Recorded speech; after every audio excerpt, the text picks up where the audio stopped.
আসসালামু আলাইকুম, বেঙ্গল কিচেনে সবাইকে স্বাগত। হ্যালো বন্ধুরা, তোমার সবাই কেমন আছো? আশা করি সবাই ভালো আছে। আলহামদুলিল্লাহ, আমিও ভালো আছি।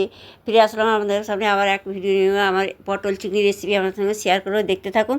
প্রথম থেকে শেষ পর্যন্ত দেখবেন আমি কীভাবে রেসিপিটা বানাবো।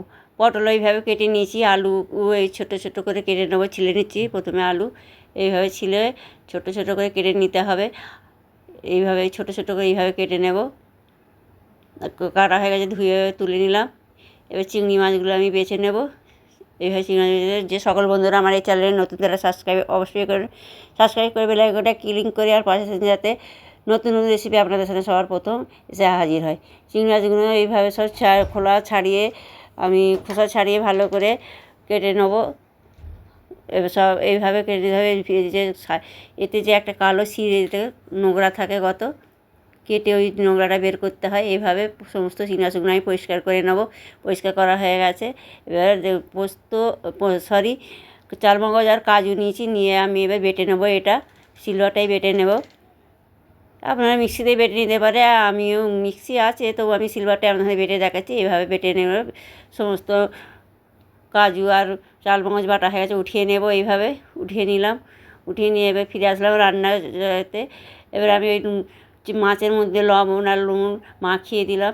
দিয়ে প্যান বসিয়ে দিলাম, দিয়ে তেল দিয়ে দিলাম। তেল দিয়ে তেল গরম হয়ে গেছে, ওর মধ্যে ভেজে রাখা চিংড়ি মাছগুলো দিয়ে দিলাম। চিংড়ি মাছগুলো নাড়াচাড়া করে ভেজে তুলে নিলাম। এবার পটলগুলো ভেজে নেব। নুন দিলাম, দিয়ে নাড়াচাড়া করে পটলগুলো ভাজা হয়ে গেছে। আর পটলগুলো উঠিয়ে নেবো। এবার আলুগুলো একইভাবে ভেজে নিতে হবে। ফেসবুকে যে বন্ধুরা দেখতে পেজটা ফলো দেওয়ার পাশে থাকবেন। এবার আলুটা হলুদ আর নুন দিয়ে ভালো করে ভেজে নিতে হবে। লাল লাল করে ভাজা হয়ে গেছে, উঠিয়ে নেব। এবার এইভাবে ওর মধ্যে পরিমাণ মতন আবার তেল দিলাম, দিয়ে পেঁয়াজ কুচি দিলাম। পেঁয়াজ কুচি দিয়ে নাড়াচাড়া করে এলে আবার টমেটো কুচি দিলাম। টমেটো কুচি দিয়ে নাড়াচাড়া করে এবার আমি আদা রসুনের পেস্ট দিলাম। আদা রসুনের পেস্ট নাড়াচাড়া করে গন্ধ যাবো কষে দিয়েছি। ওর মধ্যে লঙ্কা গুঁড়ো, হলুদ গুঁড়ো, জিরে ধরে গুঁড়ো, লবণ দিয়ে ভালো করে কষে নিতে হবে। কষানো হয়ে গেছে, এবার আলুগুলো দিয়ে দেবে, নাড়াচাড়া করে নেবো। এবার আমি পটলগুলো দিয়ে দিচ্ছি। পটল দিয়ে এবার নাড়াচাড়া করে ভালো করে কষে নিতে হবে এভাবে।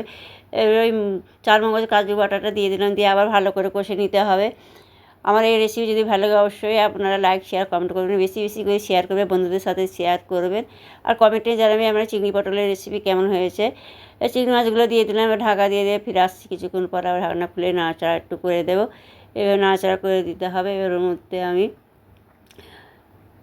চাপা দিয়ে দেবো আবার। এবার ঘি দিয়ে দিলাম, সব শেষে ঘি দিয়ে দিলাম, দিয়ে নাড়াচাড়া করে নিলাম। আমার রান্না কমপ্লিট। এবার আবার 1 চামচ ঘি দিয়ে দিলাম। 1 চামচ দিয়েছে, 2 চামচ ঘি দিলাম, দিয়ে এবার পরিবেশন করে দেখাচ্ছি। দেখুন বন্ধুরা কতটা সুন্দর হয়েছে, কতটা লোভনীয় হয়েছে। আপনারা ভালো থাকবেন, সুস্থ থাকবেন। আল্লাহ হাফেজ।